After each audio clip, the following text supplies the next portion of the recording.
We are in ninth grade lit, and we have just written journal number 11 or 12? 12 about dreams. And we talked a little bit about where you might find dreams in the Bible, but anybody have any thoughts about dreams?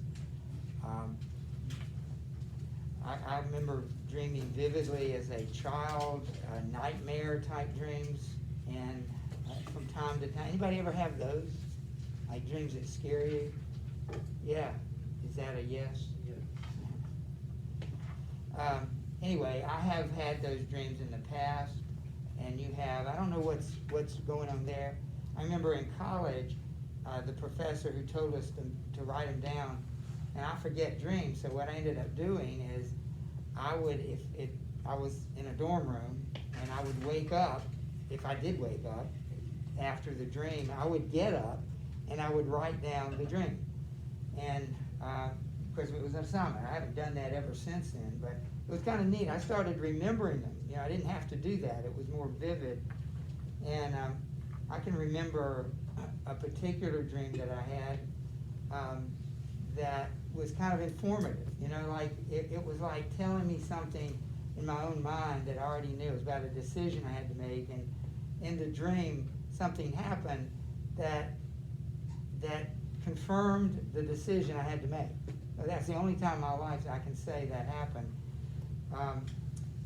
But he told this story about this girl who had a dream, and the dream was this, and she was on a planet like the moon, which isn't a planet, but she was on the moon, something like that, and she was surrounded by monsters, and she was in the middle. They were like in a ring around her, and she was in the middle dancing.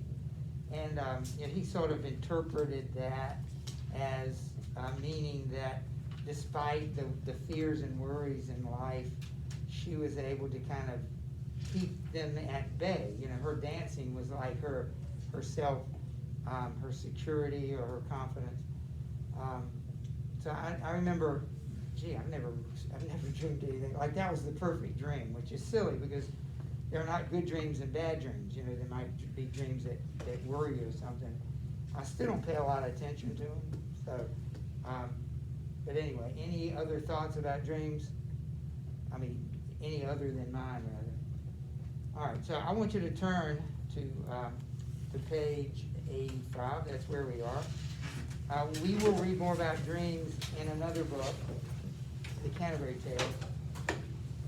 So this subject will come up, and I might even ask you to write about it again.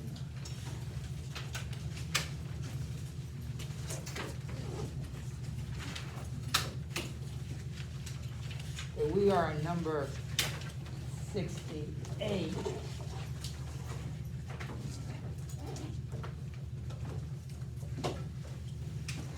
And everything is in place. The battle has not started. I think we pointed out that Charlemagne is about 45 miles from Roland at this point. He's marching his army through the pass that between the mountains, Pyrenees, and that's a long way. So don't forget that he's pretty far away. And Charlemagne dreamed, and he's troubled. And it says in number 67, he asked the king, "What troubles thus your mind? This is ill done," quoth Charles, "to ask me why. So much I grieve, I cannot choose but sigh. Through Ganelon, fair France is ruined quite." So if he knows intuitively that Ganelon is dangerous, why doesn't he do anything about it? Rachel, why doesn't he do? I think we mentioned this yesterday. What's the explanation? I don't think it's one of the questions. But what's the explanation for the fact that he knows Ganelon's going to mess things up, but he doesn't do anything? Do you remember what we said about that? Okay, Yuritsa might. She's got it. That he's like overprotective and cautious. That's part of it, right? He worries about everything. What's the other answer for that? things are going to happen and you can't change them, Fate. it's fate. Now, again, as believers, I don't believe in fate. I believe everything is by the sovereign will of God. But it's the same, it's the same point. If we really can't thwart the will of God, and for people who believe in fate, it's just like, that's the definition of it. It's going to happen, you can't do anything about it. All right, so I'll start here. Number 68, King Charlemagne from tears cannot refrain. He's the king of all Christendom in a way, and he's crying. For a full 100,000 the French grieve for his sake. How many did the Saracens have? 400,000. How many did the French have according to this? 100,000. That's a quarter, 3/4 fewer than the enemy had. The French grieve for his sake. They see their general, their emperor, crying, and they grieve. And for Count Roland are wondrously afraid. They're all afraid of him. Him as has the false Lord Ganelon betrayed. If it weren't clear enough, there it is right there. The word betrayed, and he is betrayed. Vast the reward the Paynim king has paid. Silver and gold, cloth of silk and say, horses and mules, camels and beasts of prey. Marsil has called the barony of Spain. His viscounts, counts, almanzors stand arrayed. Dukes and emirs, youths of high estate. 400,000 he's summoned in 3 days. In Saragossa he bids his tabors play, whom their idol high on the tower they raise, and every Paynim adores and gives it praise. Then by forced marches their army hastes away. Through Terra Certa they ride by hill and dale. Now they have seen French gonfalons displayed. The 12 companions who in the rear guard wait, mean to give battle, and none shall save him, nay. Gonfalons are flags. So remember, the Saracens are deployed in the hills around Roncevaux, and the French the 20,000 French are there as the army, and as a protection for the army. So why don't we, Zach, why don't you start for us? Marsilian's nephew trips out for the throne, riding a mule which he wished to won. He tells his uncle with laughter upon his son, fair sir and king, I've served you well and long. Much have I suffered, much labor undergone. Many fields fought and many battles won. First blood at Roland is the reward I want. With my short sword I'll split him through the sconce. Yeah, if I find good favor with Milan. Outside Spain, free unlosing of the bonds. From gate of Spain to Darmstadt and beyond, Charles will lose heart, the French will do it unarmed. You shall be quick of wars to the whole life long. He gets the glove from King Marsilian.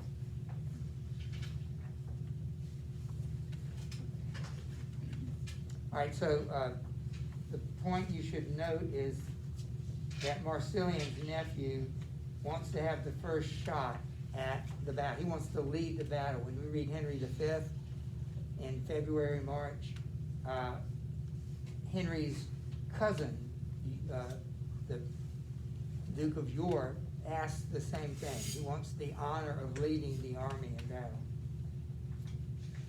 All right, so we're going to read one more here. So we'll go to Davis. Marsilian's nephew holds the glove in his fist, and to his uncle thus proudly he begins. Fair sire and king, you've made me great gift. Find me 12 lords, the best that you can pick. Gainst the 12 peers of valor, or to pit. The first that answers in false errand to wit. His own brother unto Marsil, the king, you and I, nephew, will gladly go to it. In very deed, this battle will give to Carlin's reward that guards his host for him. This thing is done by us, they'll all be killed. So what he's asking for is 12, 11 maybe, 12, including him, to match the 12 peers. So it's almost like they're gonna have a fight. Each of the 12 Saracens are gonna fight one of the 12 peers. Remember who the 12 peers are? I want you to circle some things. About halfway down, the name Balsaron, do you see that? Circle it. Circle it. There you go. Look at the next one, and would you read that one? Jude, 71? yes. Oh, wait, you just read? No. Okay. Fame, worship, bliss. Circle his name. Okay, you're not gonna have to remember these, but I just want you to see them. Fame, worship, bliss, snow. Springs from out the host. Barbarian born, the magic art he knows. Like a brave man, thus valiantly he spoke. No coward I know, not for all God's gold. Okay, stop right there. Circle the fact, it says, like a brave man, thus valiantly he spoke. What I'm trying to point out is that the narrator can be complimentary of the enemy. Normally, he's not. No. So you can stop right there and look at the top of 72. Would you read that? Wait, is there, do we skip the Yeah. law? From valiant get there cometh in a mirror, his form is noble, his eyes are bold and clear, but on his horse he's mounted in career, he bears him bravely, armed in his battle gear, and for his courage he's famous far and near, where he put Christian right nightly he'd appear, before Marcel he cries for all to hear, to run Circle that, because that's where the battle's taking place. You need to know that name, Roncevaux. To Roncevaux saith he, my poor shall steer. If I find Roland, then death shall be his weird. And Oliver's and all of the 12 peers, the French shall die the death and shame and tears. King Charlemagne, the guitar old and weird, will soon be sick of waging warfare here. Spain shall be ours, and peace this many a year. The King Marcel pours thanks into his ear. But just make a note in the margin that the narrator occasionally compliments the Saracens, even though he's extremely biased. Now, Rachel, would you do 78? Just read all of 73. Oh, wait a minute, can I point out something before you start? It says, were he but a Christian, right nightly he'd appear. It's like, I wish he were a Christian. He's such a great guy. It's almost like he's famous, he's courageous, he'd be a great Christian. Is that the right attitude? No. Should we think about people, man, I wish he'd be a Christian, because he'd really be an asset to the, is that the kind of attitude we should have? Like, think about your favorite musician or athlete, and you say, man, I wish they were a Christian, because they would be great. They would just make Christianity so much better.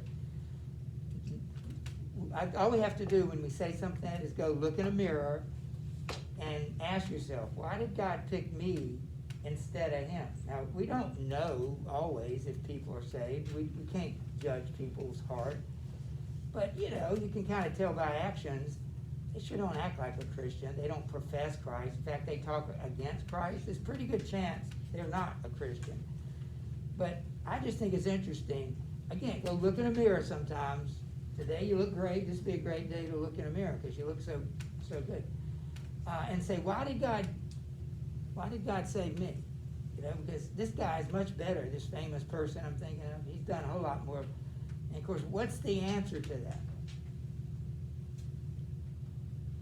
Why did God pick you? Why are you saved? Why did God save you? I mean, why were you smart enough to think, to come to know Jesus?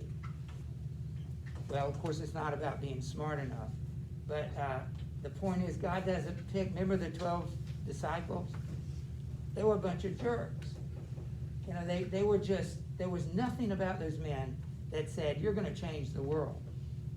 But that's what God does. He picks people like you and me, not necessarily the smartest, the bravest, the handsomest, the most talented. You know, he chooses people to be his disciples, like Jesus chose those disciples. And we can't figure it out. Thank you, Lord. Thank you that I came to know you. So I just think that was an interesting comment. Were he but a Christian, right nightly he'd appear. You know, man, he's got it all going for him. He just needs to be a Christian. So I'm going to go back because this is different. What Rachel's going to read here is a different approach. So, Comes an Elmazor, a lord of Marine, their sound is brilliant, all the land is fame. Before my Syrian, whose bragging boast he makes, to Lancelot, I'll lead my people straight. Full 20,000 with spear and lance array. If I meet Roland, I'll put him by my gate. No day shall dawn, but Roland shall be ready. notice what does he say about this guy? He's the worst villain. So underline that. He's not such a good guy. And most of the people he talks about, he doesn't talk, you know, well about. They're not good guys like some of the others are. And just circle the word Roncevaux again. Maybe if we see it enough times, you'll remember it. Roncevaux, sometimes it's referred to as Roncevale. It's a valley. That's where the battle is. That's where Roland is. And that's where Marsilian's going to attack. All right, so we're going to skip 74. And we're going to skip 75. And we're going to skip 76.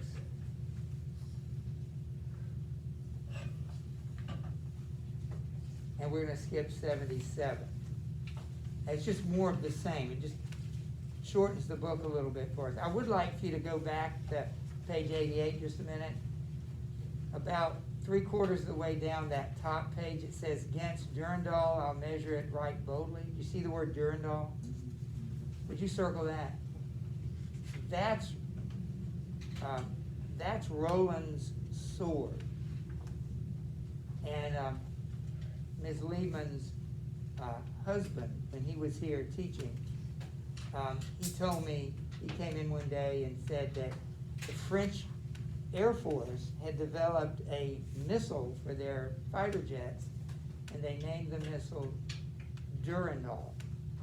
So the name is important to the French. All right, so look down at number 76.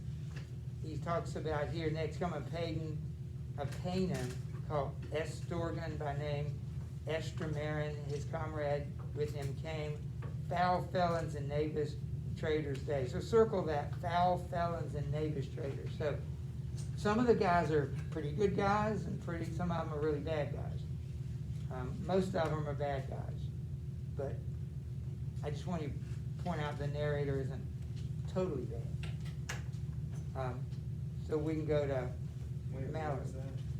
That was at the bottom of page 88. He calls the third line in the last stanza, foul felons and knavish traders. Those are names he's calling them. He doesn't like them. So these are the 12 peers of the French. So we'll go to Mallory on top of page 90. And laughter from shades of danger, his puns on their hands trailing his feet. He for his sport can shoulder if he please, more weight than four stout until mules can beat. He dwells in rain, wherein serves his brood. Sun never shines, nor springs one blade of wheat, nor rain can fall, nor dew ever cease. There every stem is black as black indeed, and some folks say is abode of meat. Shannon saved my sword's girth in the sheath, and long through red blood shall die deep. Should Roland cross my path that gouty sheath, and I not smite him, never put faith in me. To this my blade his Durandal shall reveal. The French shall die, and France be left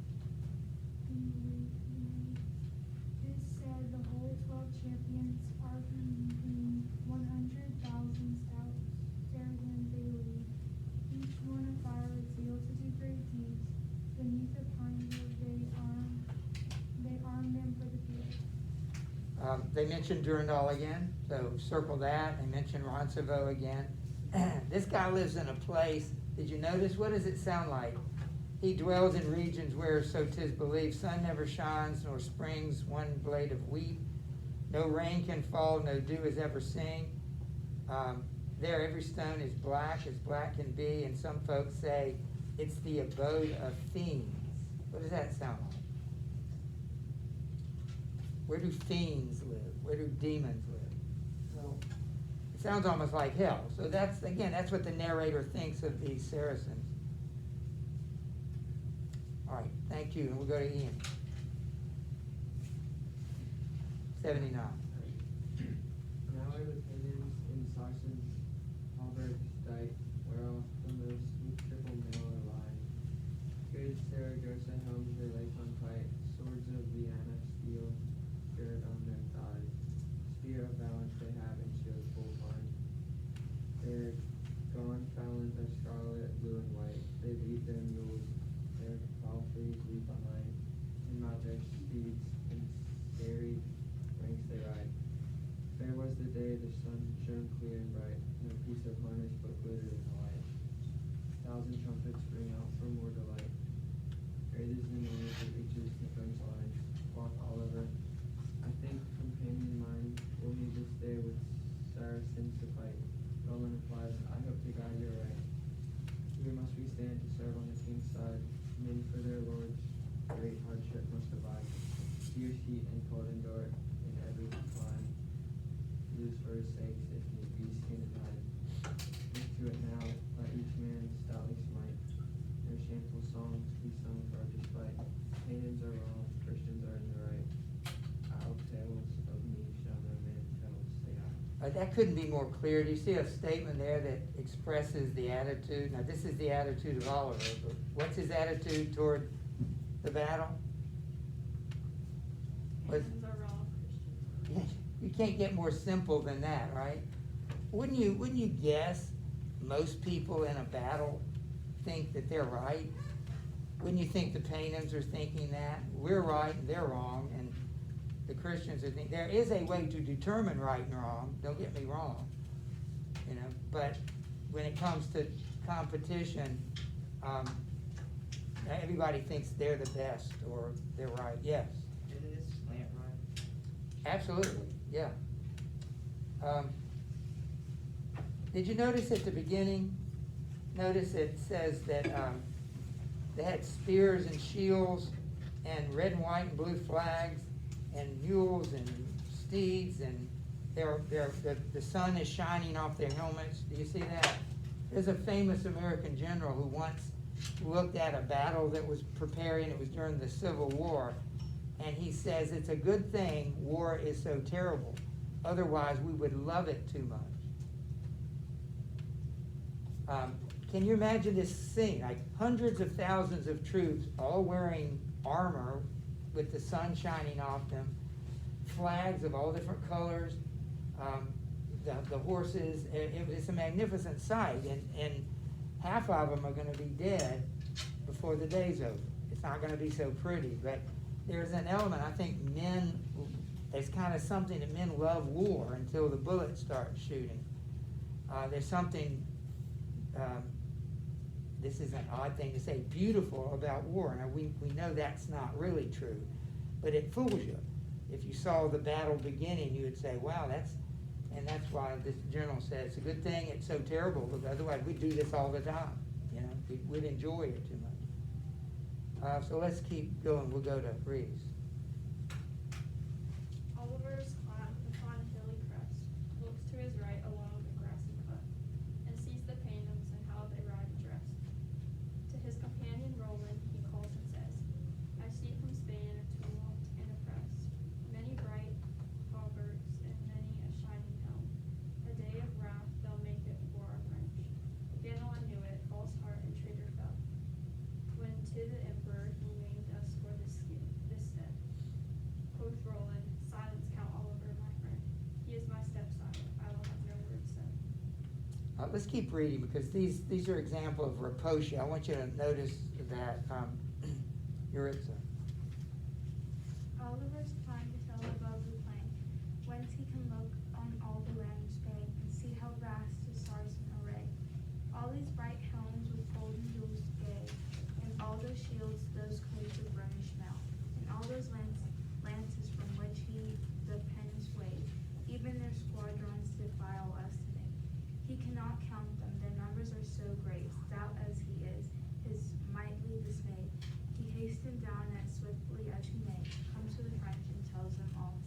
So go back to those two stanzas or lessees, 80 and 81, and underline the part that would be called raposha, the lines that are repeated almost word for word.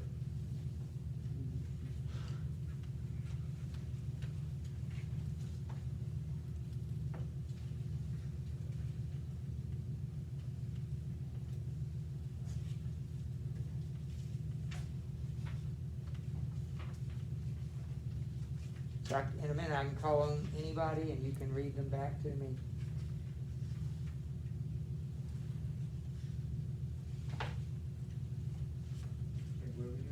You're underlining the raposha in 80 and 81, lines that are almost identical. It shouldn't be too hard to find.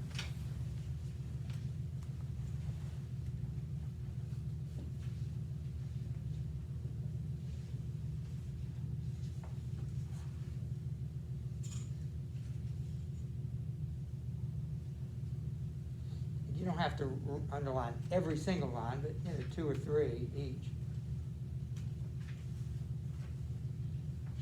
Any volunteers want to read that? All right, Dave. Olivers climbed upon a hilly crest. Olivers climbed a hill above the plain. And then the line that comes, looks to his right along a grassy cleft and sees the pagans how they ride a dress. And the other one, whence he can look on all the land dismayed and see how vast the Saracen array. That's raposha. So you should write in the margin, I wrote, here they come, because that's what Oliver basically says. He climbs to the hill and sees these 400,000, well, maybe he doesn't see them all, but he sees them preparing to fight, and he says, they're coming. And would you read, Emily, what's your name? Quoth Oliver, the pain and strength I've seen. Never on earth has such a hosting been. 100,000 in man ride under shield, their helmets laced, their hauberks all agleam, their spears upright with heads of shining steel. You'll have such battles never was fought on field. My lords of France, God give you strength that need. Save you stand fast, this field we cannot keep. French all say, foul shame that wars flee. We're yours till death. No man of us will yield. So underline the word hauberk. That is a tunic length, at least waist length, chain mail, like the front cover of Beowulf, that chain mail. That's what a hauberk is. You'll see that word a lot. I want you to underline 2 examples of hyperbole in number 82.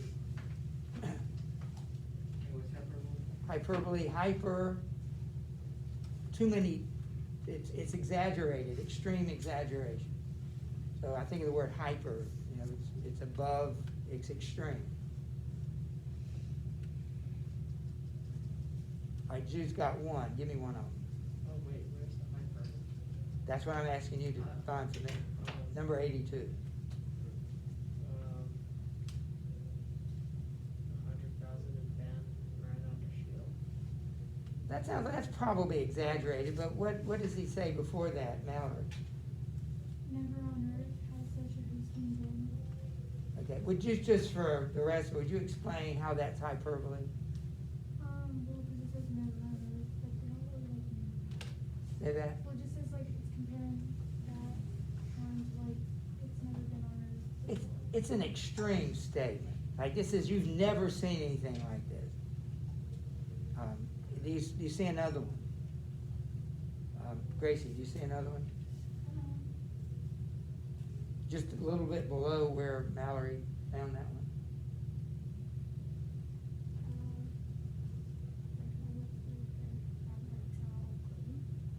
Again, that's sort of a statement of fact, right? Their shirts and helmets were gleaming in the sun.